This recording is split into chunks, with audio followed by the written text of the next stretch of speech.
ụtụtụ ọma nọ na ngwa ọma nọ ụmụ ọdịnala Igbo. Aka bụkwa onye nke gị Ogbuefi EZE-ANA Ugochi tubelu oraifite. Abụ m onye isi nchụaja na Ugochi tubelu ọdịnala temple. Anyị na-agba afa miri emi lụkwazị ọrụ mmụọ dị iche iche. Abụkwazị onye isi nchụaja na ọdịnala restoration prayer ministry. Bụrụ onye mgbasa ozi na ọdịnala Igbo. My mission is to help people live better life. N'ụbọchị taa, n'oge awa nke eziokwu, isiokwu anyị n'ụbọchị taa bụ spiritual exercise, the importance of spiritual exercise in Igbo spirituality, ọdịnala Igbo. Mana before anyị gaa n'iru, ọkwa dị nnukwute mkpa. Echefukwana na aja anyị na-achụ kwa ọnwa nke ọnwa April ga-ebido na April 6th.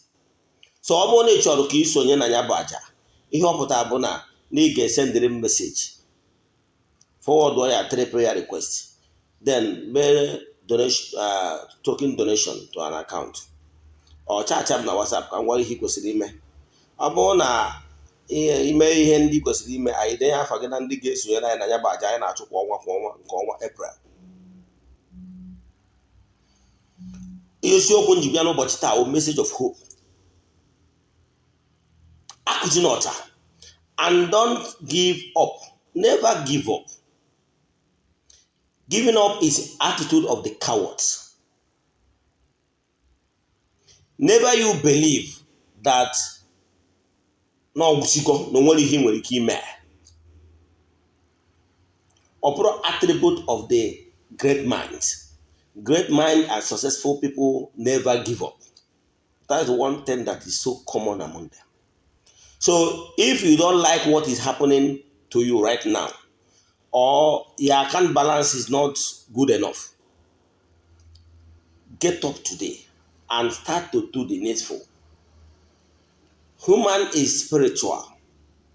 And if you're a human being and you don't have a time you normally go spiritual, forget it. What you are living does not worth living. I keep saying the man is the architect of his problem. He must always do the needful. He must be awakened. If not, he borrow a chaff. And the only way you will be able to activate the spiritual strength in man, that is the spiritual, that man is spirit. Man is made up of two things. The spiritual and the ethnic clock, that is the body. And who is the real you is the spirit. The ethnic clock, the body, is just like a vessel chosen by you because of the work you choose to live here on this private earth life. Whether masculine or feminine, the structure, the physique is just like a vessel which you choose to wear in order to experience your earthly existence. So if you don't like what is happening around you, you are the one that will change it. If you like better tomorrow, you must sow better now, so that when the time to reap comes, you'll be able to reap. So stop lamenting if you refuse to do the needful. Even Agwando Kobe made it clear that whatever you sow is what you reap. Galatians 6:7. Matthew 7:7 say, your iga yota, jo iga chota, kwaka, meaning that every box stop on your table. You have the right to change what is not palatable in your life. You must be spiritually awakened. Odinana is not for lazy individuals. Odinana Igbo spirituality is way of living of a people. It must go spiritual. Odinana Igbo ji akwara maka nsọ ana. Nyabata Odinana Igbo ji akwara maka ịga ọfọ is a daily thing. You are lamenting that things are not working well for you.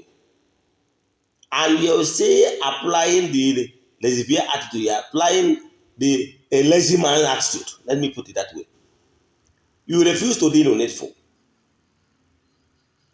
Ego ọfọ ike iji ọfọ ego ọfọ adọrọ gị, ike ịchụ àjà adọrọ gị, kedu ka isi wee cheki n'ihe ya adịrị gị? Even when you gave money to onye nchụàjà ka ọ chụọlụ gị àjà, you still have a role to play. Because let me quote Jesus ndokọ ọbịa sị na mgbe onye ọgha mkpụrụ na-agha mkpụrụ na ọ ghara mkpụrụ ụfọdụ daa na ana dị mma, they germinate and they did well. N'ọgwara ndị aghalụ ha daa na ana kpọrọ nkụ and okwute juru, they didn't do well.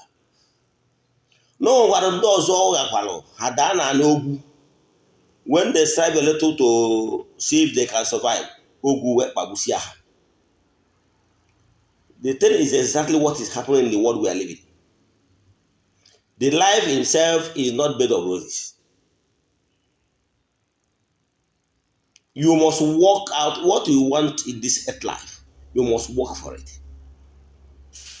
It's not, there is no manna anywhere. The truth, I want to tell you the truth. There is no manna anywhere.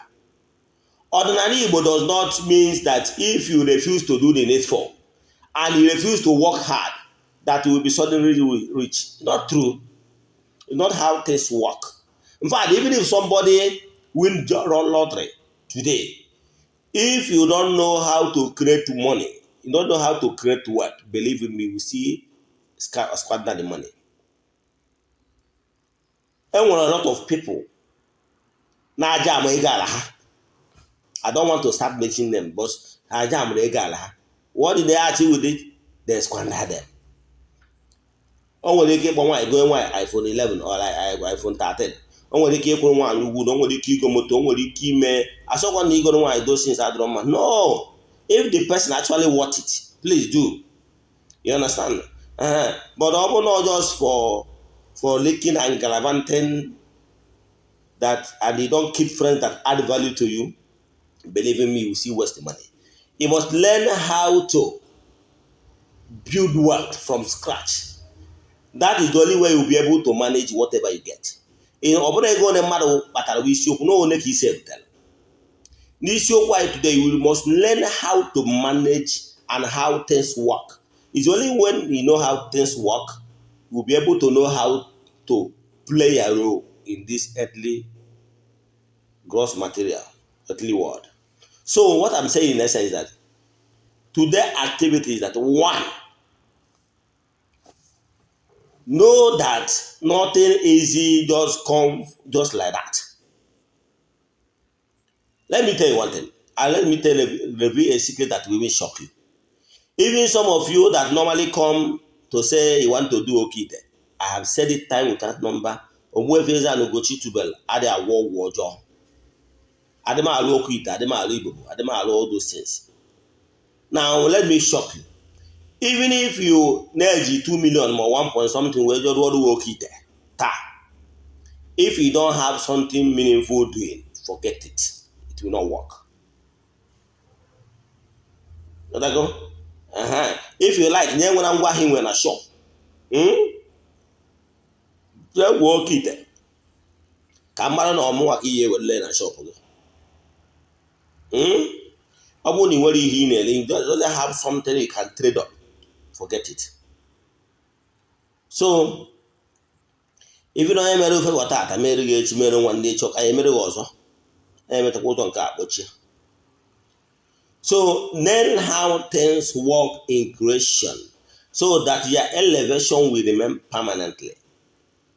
Even when somebody dash you money, learn how to invest that money where it will be yielding more money.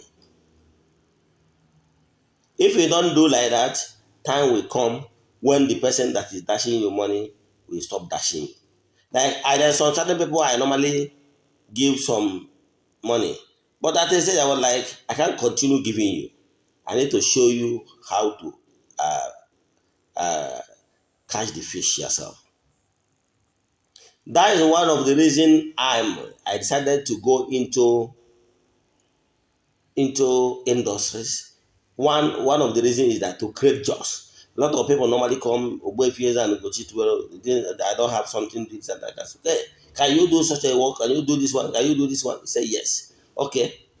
If you are qualified, I'm going to give you an opportunity for you to showcase what you can do. That is my mission. That's why I decided to go into industry to create more jobs. That one apart. So, ọ bụrụ na they don't like ihe na-eme na ndụ right now as we speak. Now, let me tell you what you do. First of all, detect what you want, they want, and they detect where you want to be and how to go about it. So once you have your dreams, then ọ bụrụ na echeta n'ọdịnala Igbo ọfụ gbaa afa. Ịgba afa mmiri emi mara ebe ya problem si. Ịmara ebe ya problem si. Ọ bụrụ na ị nwere ego eji alụ ọrụ dị n'ụzọ gị maka onye kwụ ụgwọ ji nwere onwe ya. Kwụọ ụgwọ rụọ ọrụ dị n'ụzọ gị. Mana ọ dịrọkwa ya n'ọfụ ịlụcha ọrụ dị n'ụzọ gị fodu aka. No. Maka na ya bụ mkpụrụ akụrụ ọrụ alụrụ ọ daa na ana dị mma. A ga-enwe connectivity between you onye alụrụ ọrụ na onye rụrụ ọrụ ma ọ bụ aja chịrị isi gị ka o wee mịta ezi mkpụrụ. But ọ bụrụ na your life is full of filth things, now how can the connectivity be possible? Somebody sent a blessing to you and you are not in the right position to tap the blessing. How come it will connect? It will not. So, ihe ọ pụtara bụ na ị ga-ala ikike position onwe gị na the state of grace so that onwe ọrụ amala ọbụla alụ n'isi gị onwe ike wee anchor. So you have a role to play. Mgbe mmadụ na-alụrụ gị ọrụ from your own end, lift up your mind ka ị nwee ike wee connect ya with the grace that is coming in your direction. Mụda ma ọwụ na-alụrụ ọrụ na-alụ nwere ego na-agbasara ya afọ nwere ego iji alụ ọrụ akụwago m ụmụ ọdịnala Igbo etu ị ga-esi wee set up an ọdịnala altar na ọ bụrụ na ebe ibi dị conducive.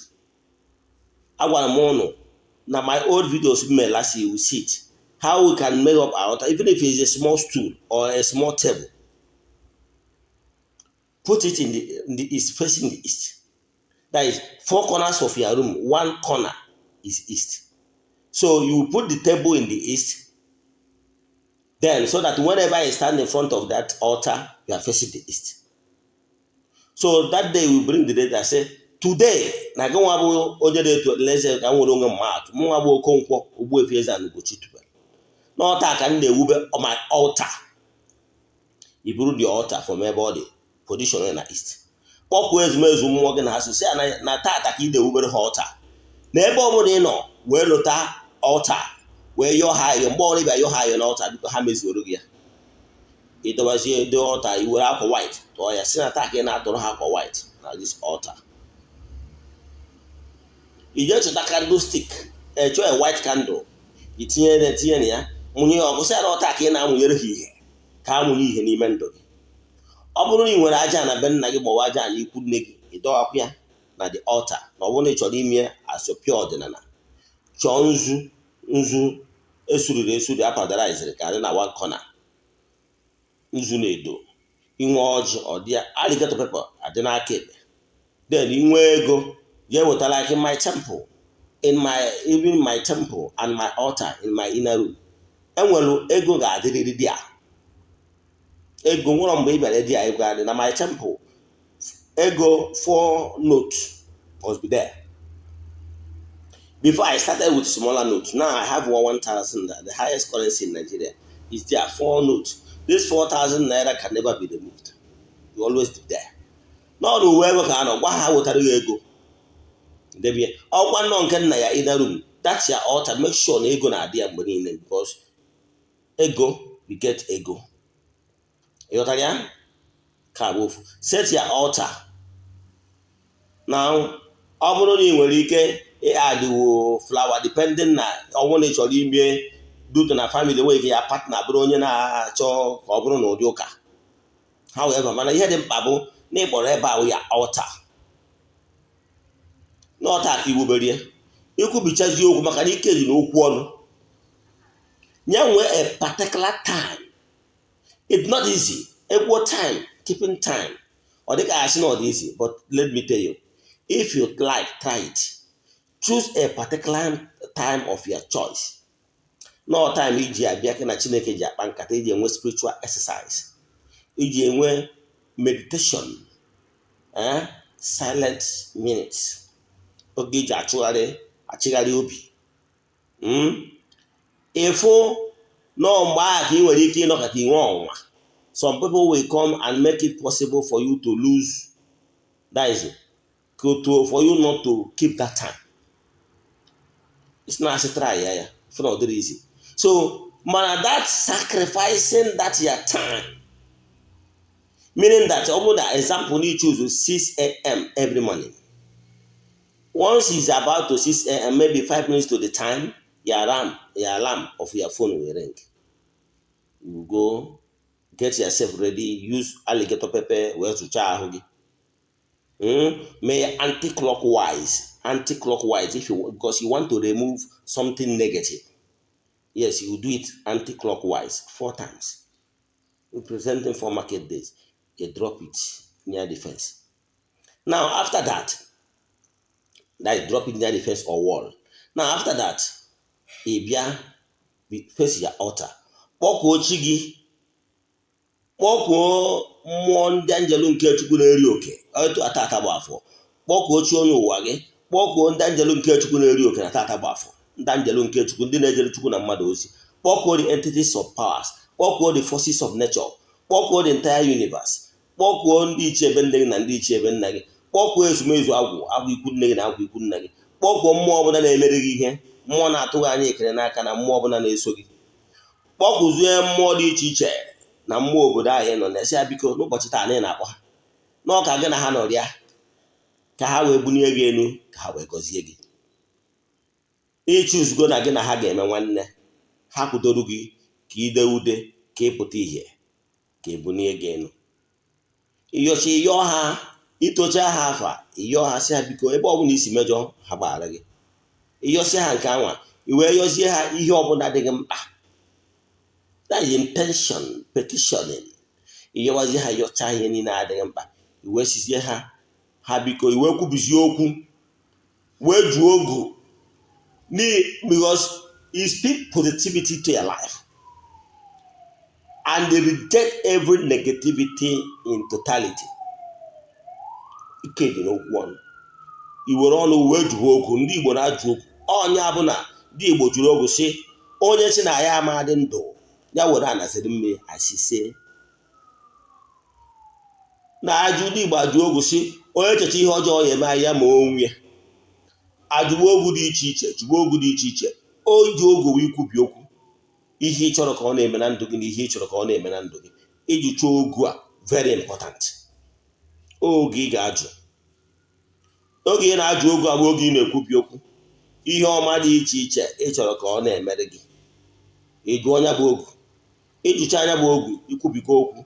Imechaa ya ịgba nkịtị a while wee sị chim kere ihe ị chọrọ ka m mee. Ịgba ka otu onye wesị ya chim kere ihe ị chọrọ ka m mee. A pause for a while. Listen to your inner being, your intuition, and allow your spiritual guide to communicate to you. Some people normally get it wrong because ọ bụrụ na onye agwara nna ya ebe ọ na-eje ema n'ọgba aka mana ya agwa nda gị na nwatakịrị gwa nna ya ebe ọ na-eje ọ gwa ihe ọ yeru n'okwu ihe ọ yekwu ma o ruo ekwucha okwu ka o sedere gị gba nkịtị because onye gwara okwu na onye ịyọ ya arịrịọ nwere okwu ọ ga-atụgharị gị. O nwere okwu ọ ga-atụchikwara back. Etu ọ dị n'ijekwuru nne gị ma ọ bụ nna gị kọwara ya dadị na-eke o sedere m ma ọ mị na-eke o sedere m. Ọ na-abịa ikwuchazi okwu ibinye ifenye ekwugo. Ọ ikwucha okwu dịka onye nwere amamihe ikwucha okwu ịgba nkịtị ipresent go ya case ịgba nkịtị gazie ntị nke ọma mara ihe nne gị ma ọ bụ nna gị ga-erespond na ihe ị gwara ya. Mana ime ihe batara ndị mmadụ ji enwe mistake onye ka ndị asị ndị mmadụ, ị nwere ike si niile ekpe mana ị marọ ka esi ekpe. Ị nwere ike si na ị na-ayọ n'ote gị ikpebere ma n'ote gị ịyọbara, mana ọ na ị marọ ka esi ayọ. So you must do the needful. The needful bụ na ịyọsịa ayọ agwọ na-eto oyi esi wee one ikene ya ezumezu, that's the praises. Ikenecha ya ezumezu, then ịyọ mgbaghara mmehie, yọọ ya ezumezu ebe ọ nwere isi mejọ na nwatakịrị ka ewu na-akụziri ọrụ gị. Imecha ya imezie petition, ịyọọ mkpa gị. Ịyọcha mkpa gị jụọ ogu ndị ụka na-akpọ back to sender. Ịjụchazi ogu a ịgbazie nkịtị, ipresent go the 4 cardinal point dị na prayer. Ịgbazie nkịtị si banyezie n'ime onwe gị si chi kere ihe ị chọrọ ka m mee. Ịnyazie ntị. Ị na-eme etu a ọnya spiritual exercise. You are training their inner spirit. You are beginning to learn how you will be able to communicate with your spirit. If not, you will always be in error. By then, mgbe ị na-azụ onwe gị fụ na ọ ga-adịwa low, the voice ga-adịwa low. Mana mgbe ị na-practice this practice over and over time, ịfụ na that voice ahụ ndị mmadụ na-asị na ọ dị low ga-ebido dịwa louder. Ga-ebido dịwa loud. From ịdịwa loud ọ dịwa louder, and so on and so forth. You keep on developing your spirit. At a stage, ịfụ na mmụọ anwa so gị ga na-eduzi gị ụzọ. O nwere mgbe ụfọdụ ihe aghọchi ime gị, mmụọ agwa gị okwu, mmụọ ga na-aga ide gị, and ọgwụ na onye agwara okwe mee ihe agwara echi afọ ọzọ agwụ ya. So you must pay attention and listen to that your inner being, because onye nwa ya guide. Ọ bụrụ na ị gwa ịdị aṅa ntị ya, you always run into problem.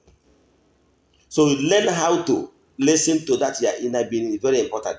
O nwere ụbọchị m nọ n'ụgbọ afa, mmadụ bịa na be m, 2 ladies.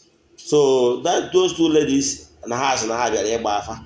Wee si oke ozugbo m chinyetere ihe afa m, agwa m ozugbo na ofu onye n'ime ha, onye nke a bịa lụfụ afa, onye nke ọdọ wee erute na ọ bụ reverend sister. Wow, ngwa like wee wụsazi afa na wee si ya nne iwe reverend sister. Ọ sị m mana dressing nwoke ihe esi wee kweta na reverend sister ka ọ bụ.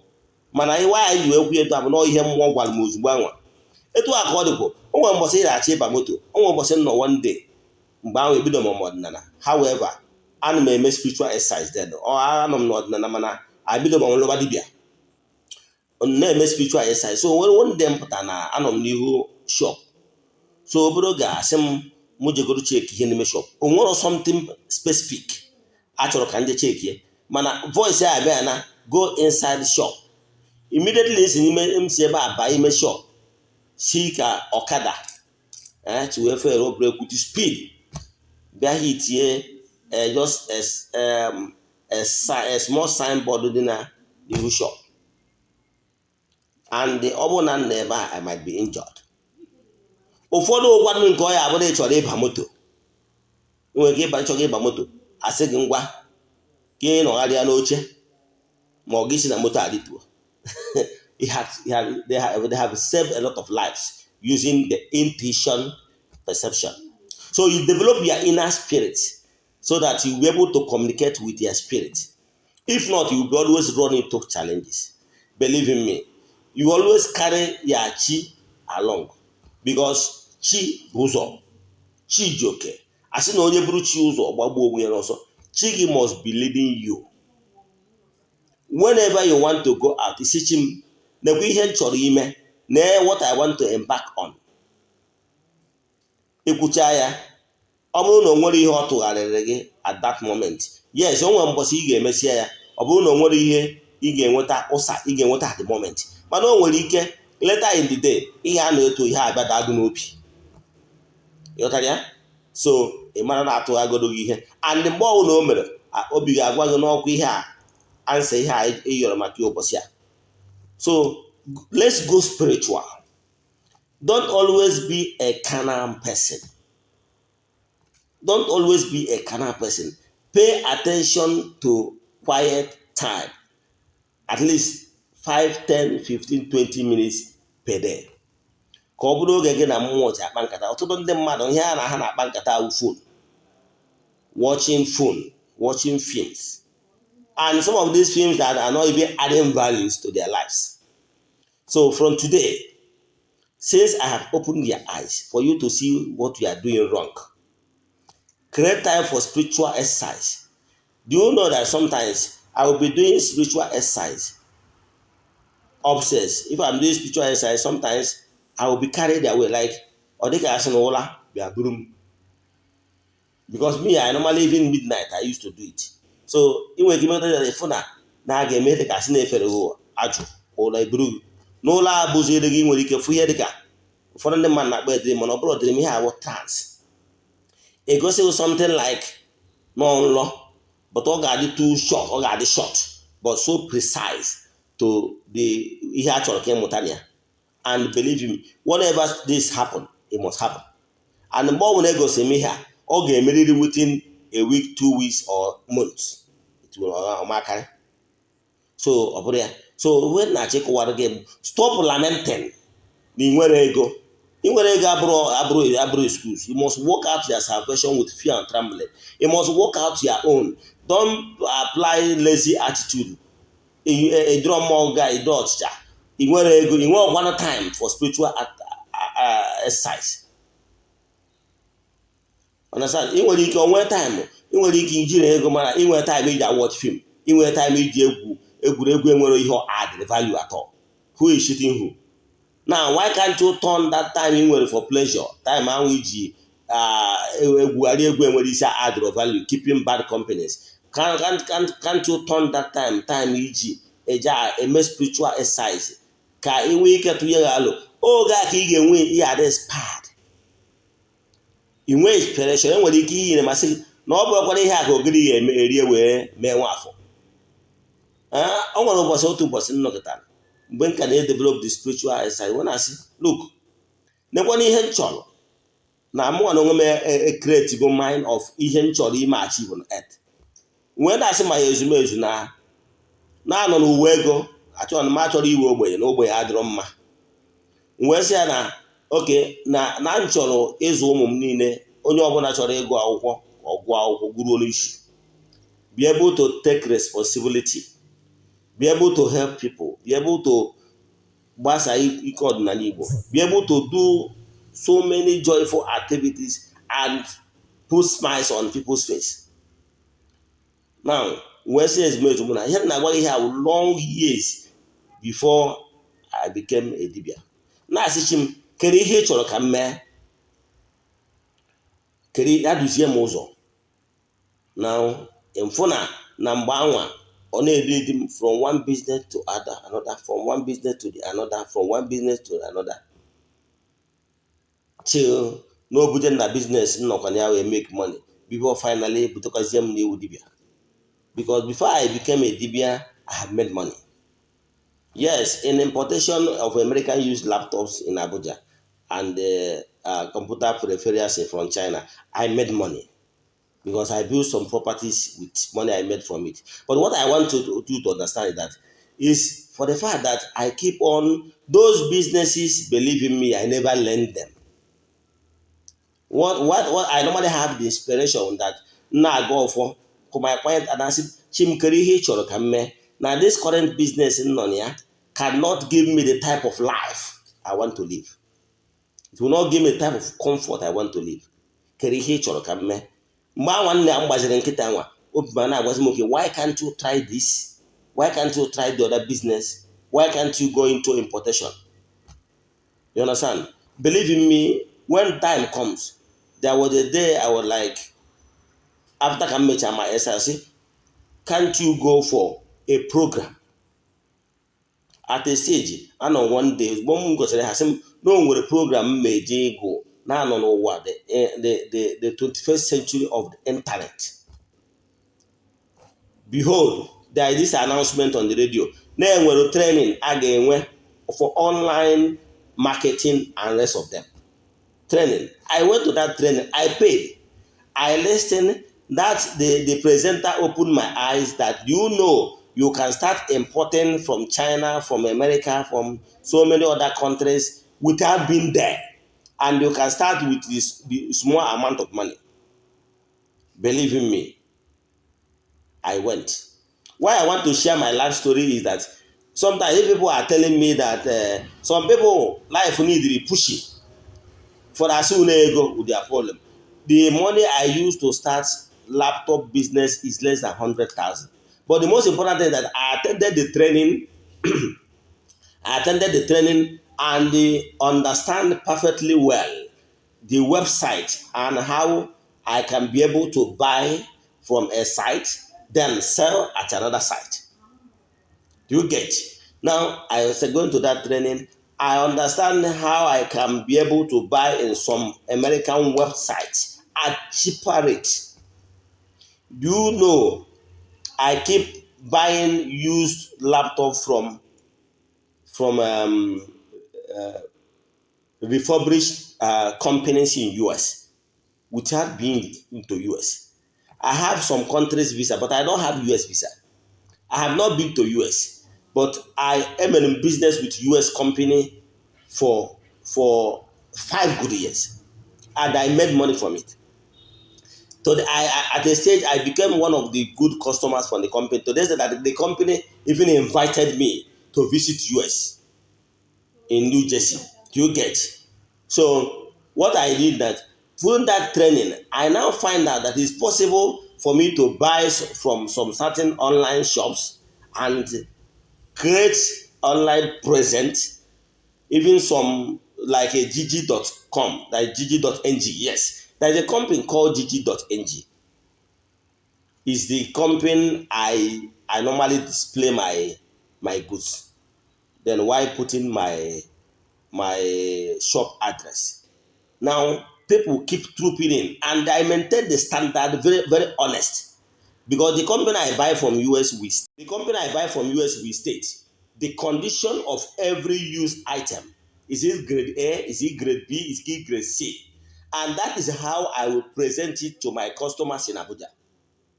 And people believe me that once you get a laptop of grade A, grade B, or even grade C, that believe in me, you give service for years. And once people now build the trust with me, I made name. Noble Success Computers in Abuja. I made money from that business. This is the first laptop I imported online then was three laptops. Three laptops. Less than it's not up to that time, it's not up to is that during the good luck time. It's not up to 50,000. Then after the laptop came in, I now pay for the shipment. But everything is less than 100,000 naira. I sold those laptops, I made gain. I imported another one, I bought five. Gradually, you know that a stage within the shortest months, about within 6 months, less than 1 year, my laptops begin to sometimes a particular safe that contain almost 100 laptops will fill up because the business gave me money. Sometimes I will use 15,000 naira to sell one. That is when I know that there is gain in importation business. Huh? And a lot of people that sells even in Abuja and beyond and neighboring states will still come to me and buy and go and sell. But every importer will tell you that there is no profit. That is what they will always tell you to come and buy from them. I made money from them. You see how my expression, nobody gave, it's just that I after praying, I got inspiration that there is this importation I will start. How? No contact, nothing. I had that advertisement on the radio. My man said, this is the opportunity you must attend. Believe in me, and I attend. Understand? Then now the presenter opened my eye that look, he can shop on some website and then get those things cheap, and it's possible for them to be shipped to Nigeria. Understand? So that's how the thing is. So what you don't know, like that is why I always say it. What you don't know is only a mystery to you and not to others. And even before I left Abuja, I sold that contact to another person.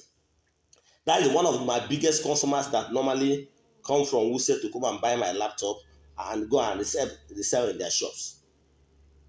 He came and said, young man, I'm living in Abuja. I want to give you a contact of the company I normally buy those laptops at cheap rate. And the reliable company can send money to them rest assured that they will not eat your money. And another reliable shipping company that will ship your goods very well. You understand? He trusted me. He paid me. He paid me hundreds of thousands. I introduced him right to the company, introduced him as a friend. Now today he's bringing laptop. At the stage after some months, his mother called me that he started thanking me that his son uh, told her that I gave him a helping hand, treated him as a brother. I'm from Anambra State, but this guy is from Imo State. His mother was so happy that I helped his son by giving his son that particular opportunity. Understand? But see how things work. When I came back down to the east, trying to give some people the opportunity, someone like maybe, if you post on certain things on social media and ask some people to take the opportunity, they will say maybe it's a scam. And that is why that guy is the only guy I gave the contact of that company. And I know he's doing very well. That is why he even tell his mother. He told his mother that Ogbuefi EZE-ANA Ugochi to help him. So what I'm telling you in essence is that opportunity, you can get inspiration when you carry the spirit along. There are the people that will say, "Nwam iso n'ụzọ ngwaso ụzọ, nwam business iso abụrụ nke a." Agbasigodo ruru n'afa, ụfọdụ ndị mmadụ are too lazy because they don't want to engage their inner spirits. Agbasigodo gị afa na ị ga-abụ a successful person in trading, like what somebody told me today. Mgbagharị afọ ka ị mara ebe ọ ga-adị successful. Agbasigodo gị afa na ị ga-adị successful as a businessman. If you carry this your lesbian attitude and laziness to go to that business, you never succeed. Because agbasiri gị afa no ebe a ka ị ga-adị successful is one thing. Then for you to put the right energy, right determination, and right focus for you to be successful in that business is another thing. Because it takes two to tango. So ihe na-achọ ịkọwalụ gị bụ njikọba these stories bụ ka ị mara that you can be inspired. You can get inspiration by engaging in spiritual exercise. During the silent time in your spiritual exercise, your intuition will tell you and advise you, like, look, this thing you are doing is not good, it will not help you. Why can't you try this? Why can't you do this? If you want to send a message in our WhatsApp 0805-7837-672. Then eche chọta m na YouTube Ogbuefi EZE-ANA Ugochi tubelu oraifite. Aga m enyere gị aka. Ya gazie. Ị na-echa vidio a echefukwara ịtụsara ya ndị ya dị ụnụ maka na ọ life changing message. Ya gazie ọfọ.